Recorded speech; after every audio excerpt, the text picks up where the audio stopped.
Adam, bukan kawan saya. Betul lah. Haiwan kan kawan manusia juga. Waktu malam pun datang tau. Naik safari je. Dia unik sangat sebab kita boleh tengok haiwan aktif di waktu malam. Macam masuk dunia lain, gelap-gelap tapi syok. Zoo ni dah lama tau. Sejak 1981 lagi. Dulu zoo ni kecil je. Sekarang dah jadi salah satu zoo yang terkenal di Malaysia.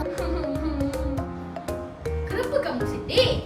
Saya sedih sebab Sadam nak pupus. Tapi Zoo Taiping memelihara hidupan liar. Contohnya Sadam. Haiwan yang pupus ni merupakan haiwan kebanggaan zoo ni. Cuba tengok logo zoo.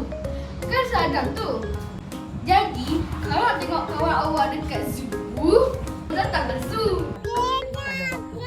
Pergi dia ambil depan makan. Tu. Oi, bird ni besar tu bird ni.